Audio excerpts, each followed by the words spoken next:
Hello students, welcome to EPG Pathshala. I am Professor Tejendra Sharma from the Department of Commerce, Kurukshetra University, Kurukshetra.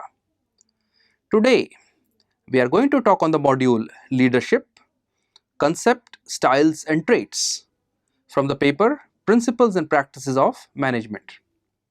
The desired learning outcomes of this module are to help you to know the concept and meaning of leadership, to understand the styles and traits of leadership, and to elaborate the theories of leadership. As you can see that in an organization, unless and until there is somebody to lead the organization cannot achieve the desired results. Let us try to first of all understand how different management gurus have looked upon leadership as a major input of the management systems. In the words of Kuntz O'Donnell, leadership is the ability of a manager to induce the subordinates to work with confidence and with zeal. In the words of George Terry, leadership is an activity of influencing people to strive willingly for achieving the group objectives. In the words of Gluck, Josh E. Gluck, leadership is a set of interpersonal behaviors designed to influence the employees to cooperate in the achievement of the organizational objectives. Another perspective given by Bansal, Sharma and Chandel is the leadership as an ability to influence the group towards achievement of vision or a set of goals. With this definitions of leadership, let us try to understand some characteristics of the leadership. Leadership is a continuous process and it is not a once-lot activity. Students, it is the continuous thing that happens in an organization, and the leaders, they are entrusted upon with the self-driven responsibility to bring about change in the behavior of others. Leadership may be seen in terms of relationship between a leader and his followers. Followers can be individuals and or groups, which arises out of their functioning for common goals. Leadership is spontaneous, that is, voluntary, and is not imposed by anyone. Leadership basically tries to brighten and sharpen the latent capabilities of the subordinates. Leadership gives experience of help to the followers to attain the common goals. This will happen only when the leader feels the importance of individuals, gives them recognition, and conveys them about the importance of activities performed by them.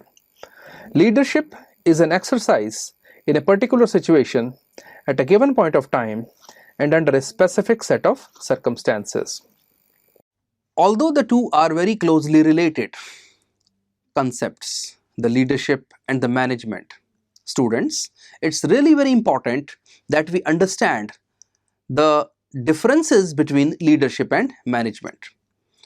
The first difference between the leadership and the management primarily is in terms of the focus.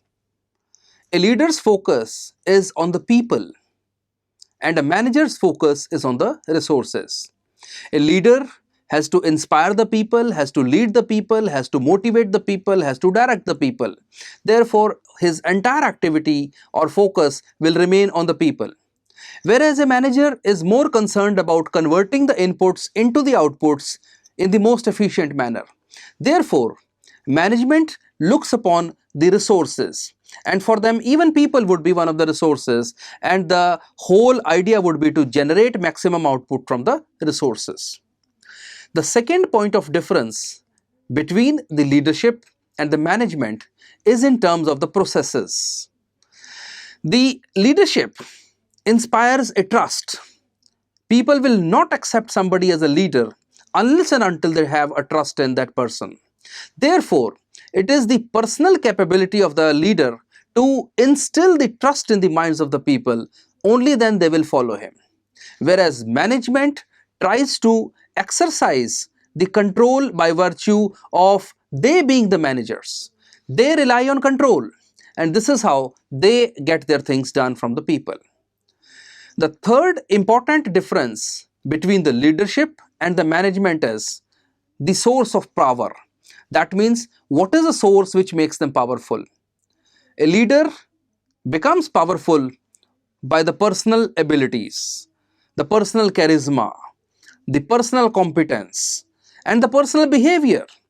Whereas a management or a manager derives the power from his or her position in the hierarchy. So it is more of an authority that is vested upon a manager, and by virtue of the position, the manager becomes powerful and tries to influence the people. So this is another major important difference between a manager and a leader. The next important difference is between the approach. A leader's approach is transformational, because a leader would inspire, would lead a team, would motivate a team, would direct a team and achieve the results. Whereas managers' immediate focus would be to get the work done. Therefore, the relationship which a manager might have with the people around them is transactional in nature.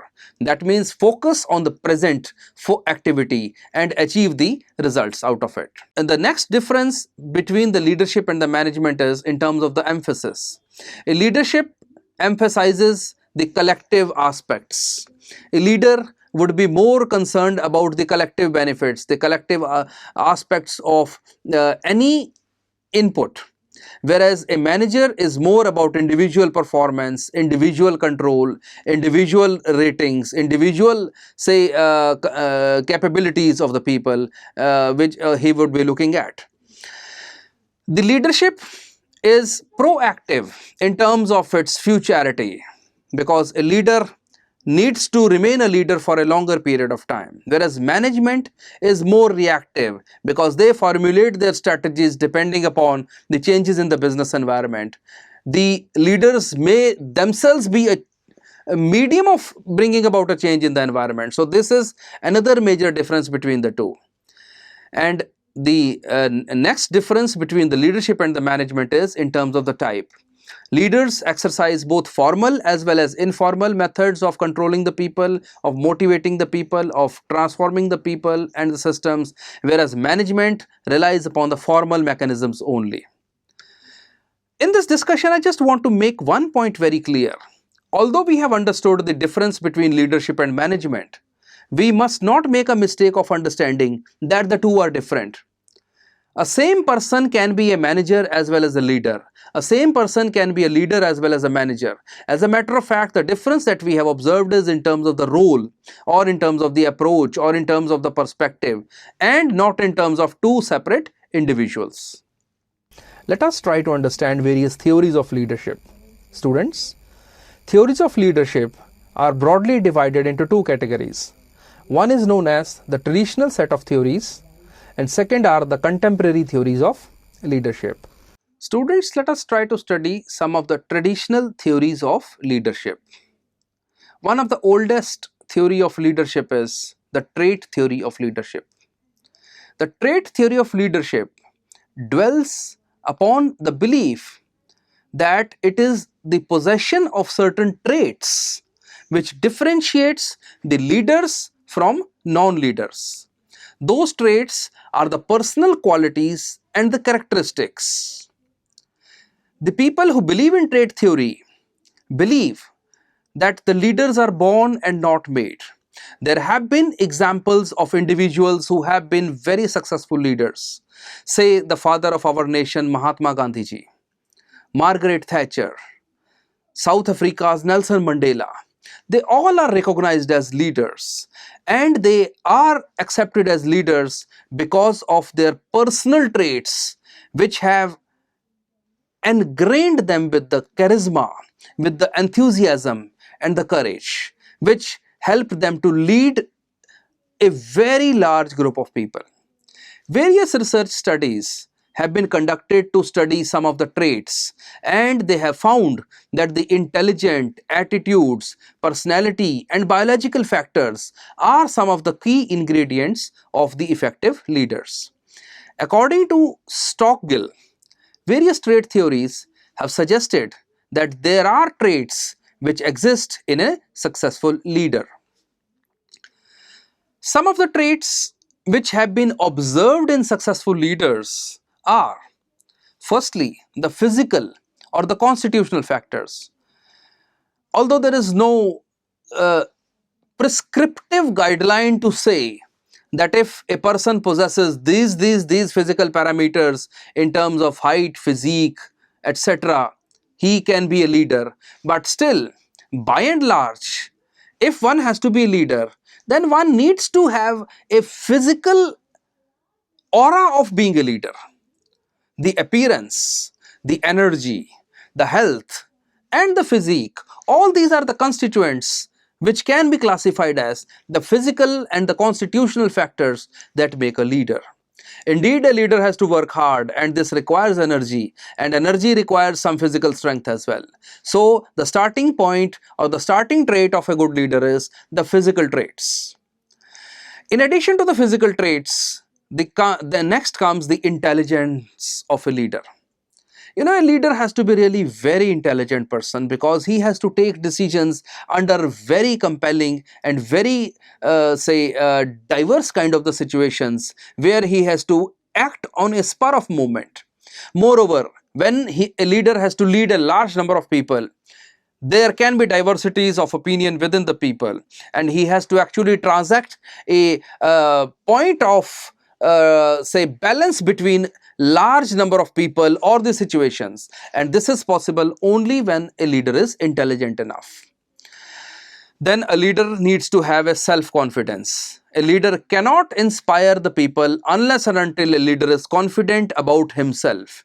A leader has to tell himself on daily basis that I can do a particular task. Only then he will be able to tell to the other groups that the results can be achieved. Therefore, self-confidence of a leader is really an important trait. A leader needs to be social, because a leader has to work with people.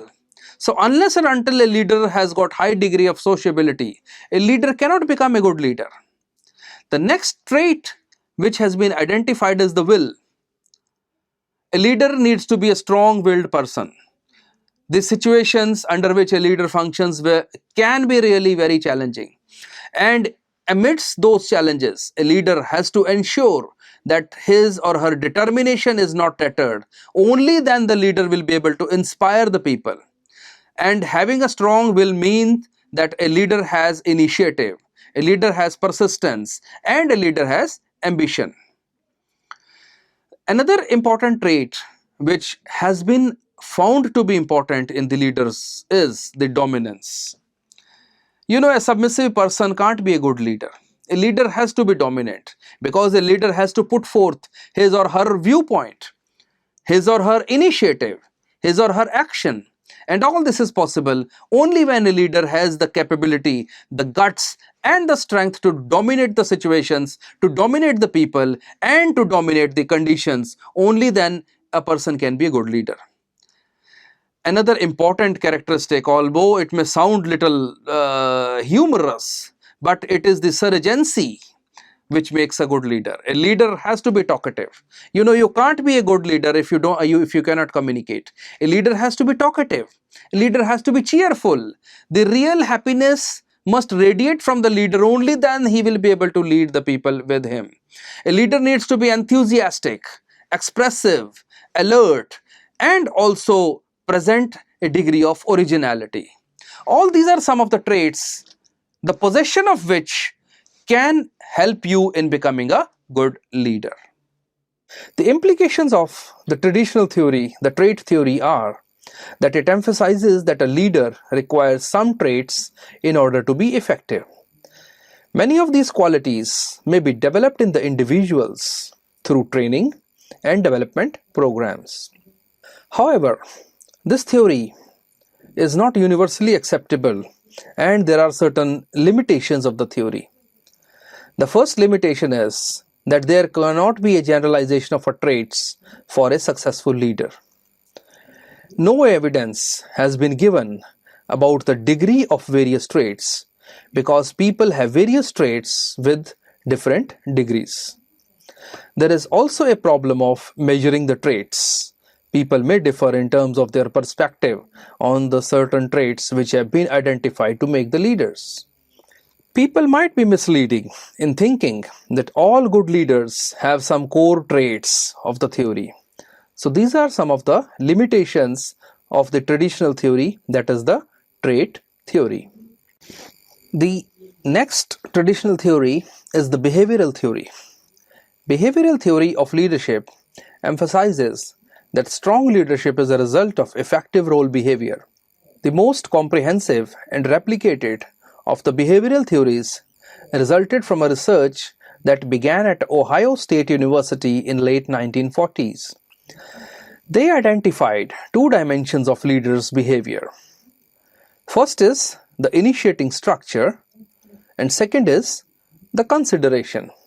The initiating structure refers to the extent to which a leader is likely to define and structure his or her role and those of the employees in search for goal attainment. It includes behavior that attempts to organize work relationships and the goals. The second dimension is the consideration. It is described as the extent to which a person is likely to have job relationships that are characterized by the mutual trust, respect for employees' ideas, and regards for their feelings. Another set of studies conducted by the Michigan Group has also come up with two dimensions of the leadership behavior. One is the employee-oriented leaders, and second are the production-oriented leaders. The employee-oriented leaders are described as emphasizing interpersonal relations. They took a personal interest in the needs of the employees and accepted individual differences amongst the members. The production-oriented leaders emphasized the technical or the task aspect of their jobs. Their main concern was in accomplishing each other's group tasks, and the group members were a means to achieving the end. The implications of the behavioral theories are that they can shape their behavior which appears to be functional and discard the behavior which appears to be dysfunctional. The limitations of the theory are that a particular behavior may be functional at a point of time, but it may be dysfunctional at another point of time. The effectiveness of leadership behavior depends on various factors which are not in a leader but external to him, like the nature of followers and the situation under the leader's behavior. So students, in addition to the traditional theories of leadership, there are certain modern theories of leadership as well. And one of the modern theory of leadership is the contingency theory of leadership. Contingency theory of leadership was developed to focus on the situational influences on leadership's effectiveness. And it suggested that under conditions, one style would be more appropriate, whereas in another set of conditions, another style of leadership would be more appropriate. There are basically two main theories which can be classified as contingency theories of leadership. One is the Fiedler's model, and second is the leader-member exchange theory. Let us study the Fiedler's contingency model. The Fiedler's contingency model for leadership was developed by Fred Fiedler. This model proposes that effective group performance depends on the proper match between the leader's style and the degree to which the situation gives control to the leader. He has identified leadership styles on two dimensions. First is the task-directed style, and the second is the human relation style. Task-directed style is primarily concerned with the achievement of task performance. The leader derives satisfaction out of the task performance. The human relation style is concerned with achieving good interpersonal relations and achieving a position of personal prominence. Fiedler used two types of scores to measure the styles adopted by a leader. The first score is the least preferred co-worker questionnaire. In this, rating on this was done based on an individual's liking or disliking of working with other individuals in the group and measured in 16 items. The second set of scores is the assumed similarity between the opposites. In this case, rating was based on the degree to which leaders perceived group members to be like themselves. The next step in the Fiedler's model is to evaluate the situation in terms of three contingency variables. The first is the position power is either strong or weak. Second is task structure is either high or low. And third is leader-member relations are either good or poor. Leader-member relations refer to the degree to which followers have confidence, trust, and respect for the leaders. All these situation variables taken together may define the situation to be favorable or unfavorable, which is represented as follows. Fiedler states that better the leader-member relations, the more highly structured the job and stronger the position power, the more control the leader has. With the knowledge of an individual's LPC, that is least preferred co-worker, and an assessment of the three contingency dimensions, the Fiedler model proposes matching them up to achieve maximum leadership effectiveness. Based on this research, Fiedler conducted that task-oriented leaders tend to perform better in the situations that are very favorable to them and in the situations that are very unfavorable. So, Fiedler would predict that when faced with this category 1, 2, 3, 7 or 8 situation, task-oriented leaders perform better. Relationship-oriented leaders, however, perform better in moderately favorable situations, that is category 4 and category 6. Next theory is the leader-member exchange theory. This theory argues that because of time pressures, leaders establish a special relationship with a small group of their followers. These individuals make up the in-group. They are the trusted and get a disproportionate amount of the leader's attention. Others fall in the out-group. They get loss of the leader's time. Few of the preferred rewards that the leader controls and have the leader-follower relationships based on the formal authority interactions. LMX theory is a contingency theory because the leader's actions vary depending upon the relationships with each of the followers. Some of the other contemporary theories of leadership are the charismatic leadership theory. This theory is also known as great man's theory. John F. Kennedy, Martin K. Ashe, Steve Jobs are the individuals who are frequently cited as being charismatic leaders. Max Weber, a socialist, was the first scholar to discuss the charismatic leadership. He defined charisma, which emerges from the Greek word gift, as certain quality of an individual personality by virtue of which he or she is set apart from the ordinary people and treated as endowed with supernatural, superhuman, or at least specifically exceptional powers or the qualities. Charismatic leaders are those who inspire the followers and have a major impact on their organizations through personal vision and energy. Let us see how charismatic leaders influence their followers. Basically, their influence is a three-step process. It begins by leaders articulating an appealing vision. The vision provides a sense of continuity for the followers by linking the present with a better future for the organization. For example, Brijlal Munjal of Hero Honda had a clear and a focused vision of what he wanted to do in life, career, and in business.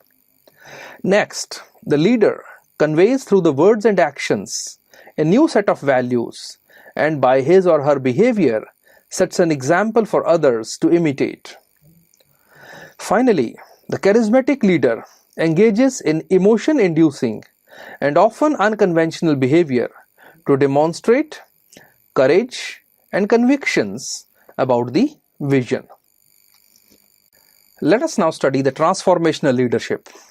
It occurs when the leaders and the followers engage with one another in such a way that they raise one another to the higher levels of morality and motivation. These leaders are known for growth in their organizations, bringing about mammoth acquisitions, diversifications, takeovers, mergers, and vibrant operations. Transactional leaders are those kinds of leaders who guide or motivate their followers in the direction of established goals by clarifying role and the task requirements. Transactional and transformational leadership shouldn't be viewed as opposing approaches to getting the things done. Both of them complement each other. The transformational leaders encourage their followers to be more innovative and creative.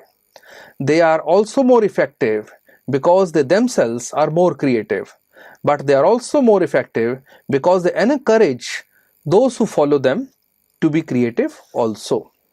Another theory of leadership is the authentic leadership. The authentic leader is the one who remains true to his or her own values, preferences, hopes and aspirations, and acts in such a way that is consistent with those values and beliefs. The primary quality produced by the authentic leadership is the trust.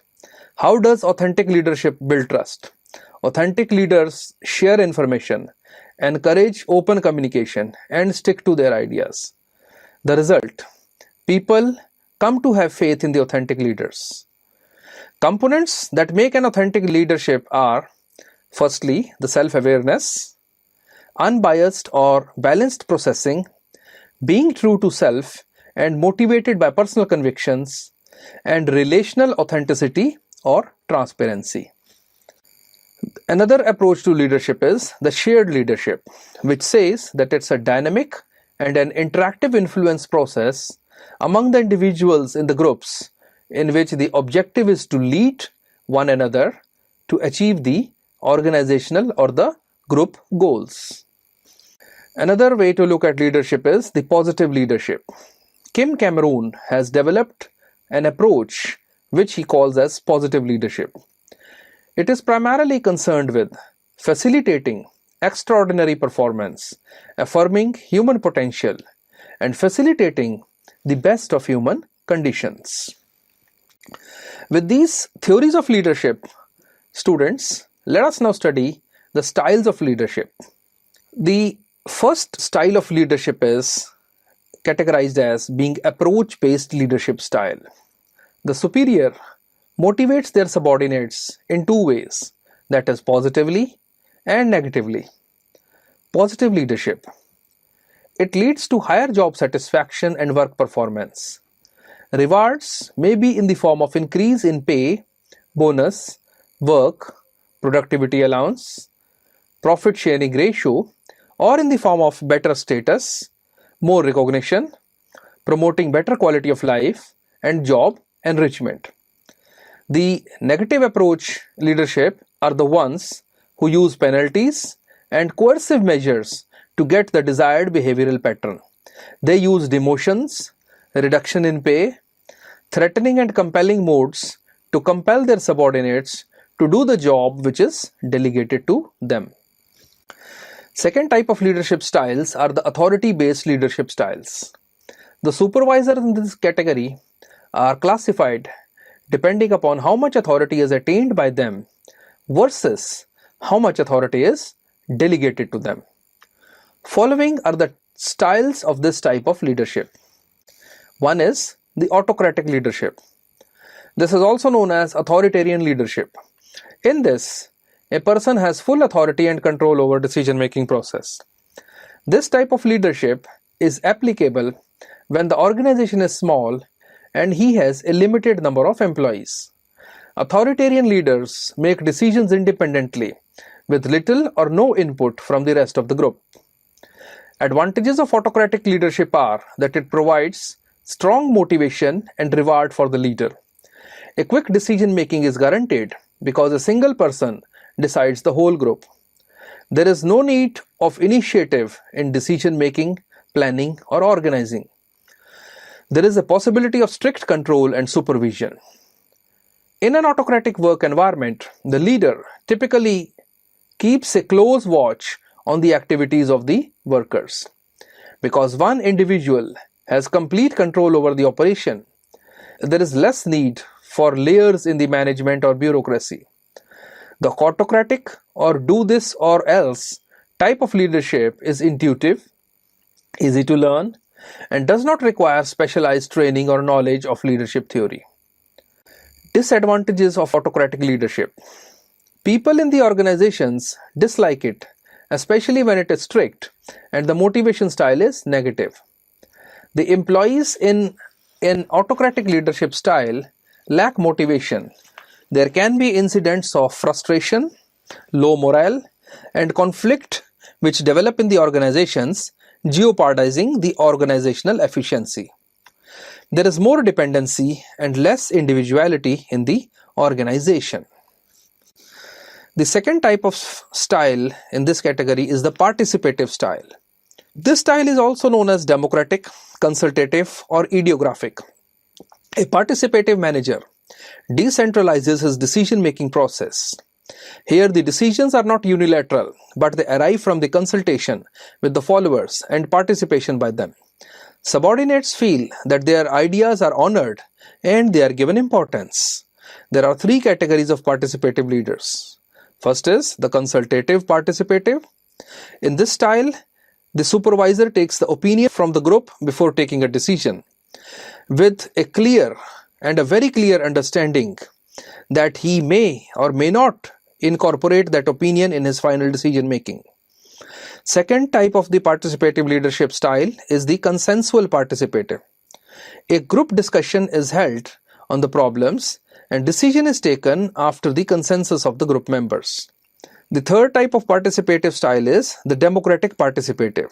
Here, full authority is given to the subordinates. The third leadership style in this category is the free rein leaders.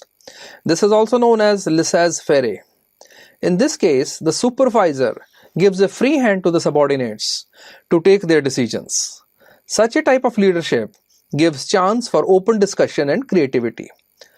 The advantages of free rein leadership are that it needs very little guidance and direction from the supervisors, gives full freedom to the subordinates to take decisions, offers more creative decisions, group will exercise self-control, and problem solving is on their own by the subordinates. The disadvantages of free rein leadership are that it results in delay in the decision making. It creates miscommunication amongst the managers and the group members and may lead to chaos and confusion. There is a fear of failure or wrong decision by the group, and also there is a lack of feedback. Then, among the task-based leadership styles, we have the style in which leader places more importance to the task to be performed or as compared to the people for performing the tasks. There are four combinations of this type of the style. Firstly, the high relationship, low task. Such a supervisor gives more encouragement and support and less guidance and instructions. This style represents supportive style of leadership. High task and high relationship. In this style, supervisor spends considerable time in guiding the subordinates to complete the task. This style represents participative leadership. Then there is a low task and low relationship. Subordinates are given considerable latitude in performing their tasks, and they also get very little support, encouragement, motivation, or appreciation. This style represents a free rein leadership style. And we also have the high task and low relationship style. In this style, the leader focuses on the task rather than the people. Strict instructions are provided by the supervisors to perform their work. Then we have the people-based leadership style. This type of style is based on the willingness of employees to work. Under this style, the leaders follow theory X or theory Y. Theory X assumes that employees are naturally unmotivated and dislike working, and this encourages an authoritarian style of management. And theory Y assumes that employees are self-directed, self-disciplined, and they love to work. They are the committed persons and they get satisfaction out of the work. Let us try to see what are the qualities of a good leader. The qualities of a successful leadership are so varied that it is very difficult to define them. However, based on the conclusions from the studies of leadership research, we have tried to enlist them into the three broad categories: the personality traits, the knowledge and ability, and the skills. Students, in this module, we have learnt that a leader is a one who has all the qualities which are above and are very rare. We have studied the concept of leaders, we have studied various theories of leadership, both traditional theories as well as modern theories. Each of those theories have attempted to explain what makes a person a good leader. In addition to these theories, we have also understood various styles of leadership. So, it is important that the firms must develop their individuals as leaders who can work on their own self-motivation.